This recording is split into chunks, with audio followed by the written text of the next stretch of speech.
Buenos días, el tema de hoy es palabra dura. Vamos al libro de Juan, capítulo 6, 60 al 68. Al oírlas muchos de sus discípulos dijeron: dura es esta palabra, ¿quién la puede oír? Sabiendo Jesús en sí mismo que sus discípulos murmuraban de esto, les dijo: ¿esto os ofende? Pues que si viereis al Hijo del Hombre subir a donde estaba primero, el Espíritu es el que da vida, la carne para nada aprovecha. Las palabras que yo os he hablado son espíritu y son vida. Pero algunos de vosotros que no creen, porque Jesús sabía desde el principio quiénes eran los que no creían y quién le había de entregar. Y dijo: por eso os he dicho que ninguno puede venir a mí si no le fuere dado por el Padre. Desde entonces muchos de sus discípulos volvieron atrás y ya no andaban con él. Dijo entonces Jesús a los 12: ¿queréis acaso iros también vosotros? Le respondió Simón Pedro: Señor, ¿a quién iremos? Tú tienes palabras de vida eterna. Palabra dura. Encontramos al Señor Jesucristo que se encontraba hablando sobre el pan de vida. ¿Qué le da el pan de vida? Que el que no comiera su carne y su sangre no podría tener acceso al reino de los cielos, sería transformado. Pero como él hablaba a muchas personas que lo seguían, pero entre ellos estaban sus discípulos. Y algunos murmuraban, pero los que más murmuraban eran sus propios discípulos y decían entre ellos mismos: palabra dura, ¿quién podrá tomar esa palabra? Dura es esa palabra, ¿quién la podrá oír? Pero ¿cómo encontramos personas hoy en día? Dicen que le dan una palabra en la iglesia o Dios les habla a través de una palabra. No, esa palabra no es para mí, no esa palabra. Venga, ¿y por qué cuando nosotros nos trataban mal, de pronto nuestros padres, de pronto las personas cercanas, de pronto entre hermanos, entre familiares, de pronto el abuelo, una mala palabra en la cual es que yo me acuerdo cuando mi mamá me dijo una palabra, cuando me trató mal, es que yo me acuerdo cuando me trató que yo era una no sé qué, es que yo me acuerdo que me dijo que yo era la oveja negra, que yo era el peor de la familia, es que yo me acuerdo que cuando mi mamá me rechazó, yo me acuerdo cuando mi papá me trató mal, es que esas palabras que él me dijo, yo todavía las tengo muy presentes y yo me acuerdo de todo lo que me dijo. Y a nosotros nos parece palabra dura que nos hayan tratado mal, de pronto, como le digo, algún familiar, de pronto una persona de autoridad, un profesor, de pronto un compañero, un amigo, un jefe de trabajo, de pronto su papá, su mamá o de pronto un familiar. Nos acordamos de esas palabras duras y como que retumban en la mente esas palabras de esa persona, esas palabras yo todavía me acuerdo. Venga, y cuando nos confrontan con la palabra que oiga, usted va a servir, usted sí le va a servir al Señor, usted tiene un llamado en Dios, usted tiene un propósito en Dios, Dios lo quiere para el ministerio, Dios lo quiere para el liderazgo, Dios lo quiere usar. No, ¿qué tal? Ahora que quiere que yo vaya a la iglesia, ahora que me lo pase en la iglesia, ahora qué tal esa palabra que me dio. No, que Dios me quiere confrontar con esa palabra. ¿Cómo así? No aceptamos la palabra y empezamos a murmurar: es que ese pastor, es que ese liderazgo, es que esa iglesia, es que ese ministerio, ¿qué tal? Y ahora es que yo tengo que hacer esto, ¿qué tal? Es que esa palabra que me dio, ¿cómo me van a decir eso? ¿Cómo me va a confrontar con esa palabra? ¿Qué le pasa a esta persona? Palabra dura. No estamos dispuestos a aceptar una palabra dura. ¿Y por qué si estamos dispuestos a aceptar palabras de los demás? Palabras de rechazo, palabras de abandono, palabras de engaño, palabras de traición, palabras de manipulación, palabras vulgares, palabras malintencionadas, palabras de crítica, palabras de condenación, palabras de culpabilidad. Esas palabras sí las aceptamos. ¿Y por qué las palabras del Señor no las aceptamos y cuestionamos a todo el mundo? Cuestionamos el liderazgo, cuestionamos al pastor, cuestionamos a la iglesia, cuestionamos el ministerio, cuestionamos a las personas que están en el ministerio, en el liderazgo. ¿Y por qué no nos cuestionamos a nosotros mismos? Yo encontraba que en esta palabra, si el Señor no confronta a sus discípulos, no sabría realmente quiénes le servirían. Por eso las multitudes ya no lo seguían al Señor Jesús, porque el Señor Jesús se dio cuenta que la mayoría lo seguían a Él. No era para ser discípulos de Jesús, era porque el Señor les daba que comer, porque el Señor los sanaba, porque el Señor echaba fuera demonios, pero no era para que hicieran el ministerio, no era para aceptar el propósito, el llamado de Dios.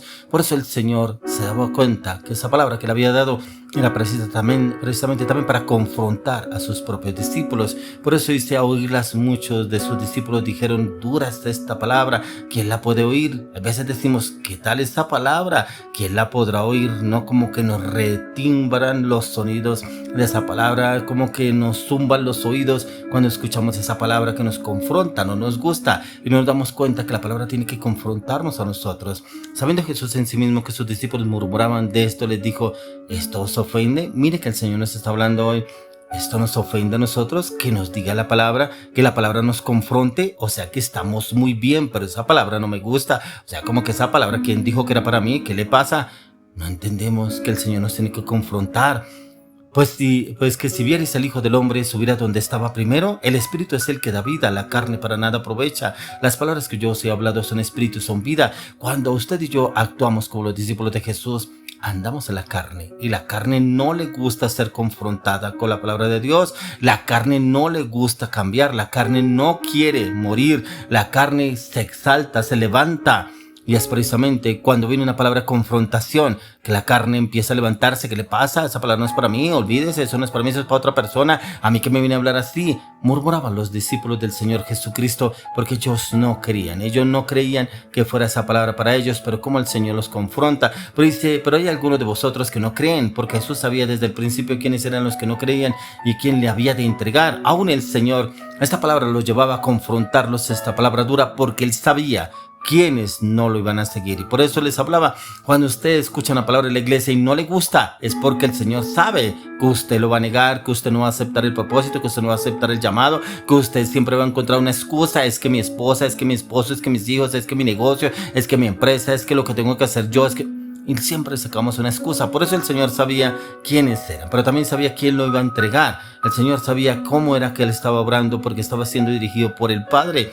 Y por eso Él dijo, por eso os he dicho que ninguno puede venir a mí si no le fuere dado por el Padre. Si a usted el Señor lo ha llamado varias veces, porque el Señor lo está llamando para un propósito. Y su propósito para la obra de Dios no es para que usted vaya a la iglesia, levante las manos, adore a Dios, pero entre semanas sigan el mismo cuento, de mentiras, manipulación, y la fornicación, y el adulterio. Es para que realmente haya un cambio. Por eso la palabra tiene que confrontarlo, tal como el Señor confrontó a sus discípulos con la palabra. Dijo entonces Jesús a los 12, ¿queréis acaso iros también vosotros?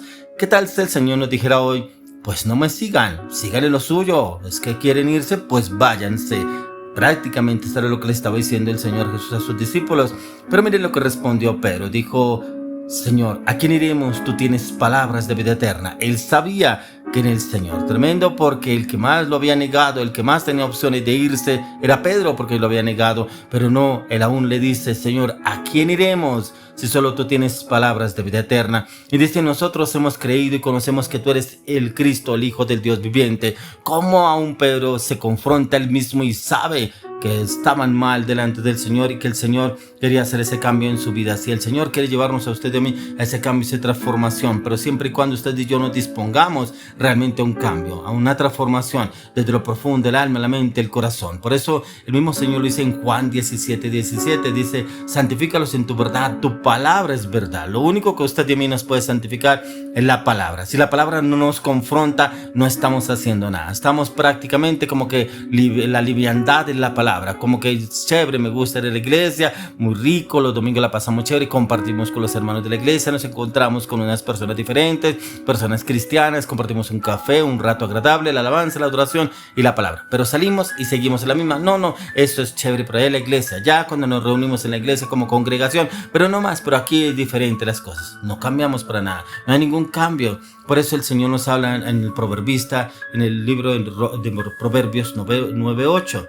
Dice, no reprendas al escarnecedor para que no te aborrezca, corrija al sabio y te amará. Cuando a usted y a mí nos corrigen es porque es para corrección. Cuando nos corrigen con una palabra es porque el Señor está obrando, mirando que estamos obrando mal usted y yo. Y esa palabra la hemos recibido para un cambio. Pero ¿qué hace la palabra de Dios? Cuando usted y yo realmente nos disponemos a recibir la palabra. Yo recibo esta palabra, pero también la llevo a la oración que me quiere entender, que me quiere enseñar el Señor.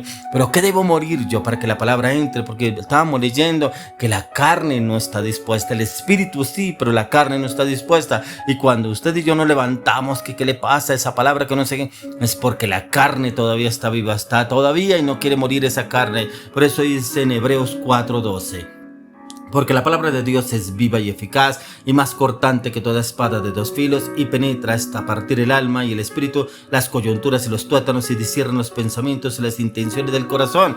Eso hace la palabra, confronta, rompe barreras, estructuras, pero a mí mismo lo dice el apóstol Pablo, dice las coyunturas y los tuétanos disciernen los pensamientos y las intenciones del corazón. ¿Cuáles son las intenciones del corazón? ¿Cuáles son los pensamientos? No, yo no quiero que me confronten, yo estoy bien, pero no ve que yo voy a la iglesia, yo voy todos los domingos religiosamente, asisto a la iglesia, no me ven a todos los domingos, yo oro, leo la palabra, sí, allá cuando voy a la iglesia, pero ¿cómo está actuando usted entre semana? Dura palabra. Esta palabra es dura porque hoy nos tiene que confrontar para que realmente usted y yo recibamos la palabra, pero también para que haya un cambio. No como todos los que se apartaron del Señor Jesús porque lo seguían por los milagros. Usted y yo sigámonos porque haya un cambio desde el corazón.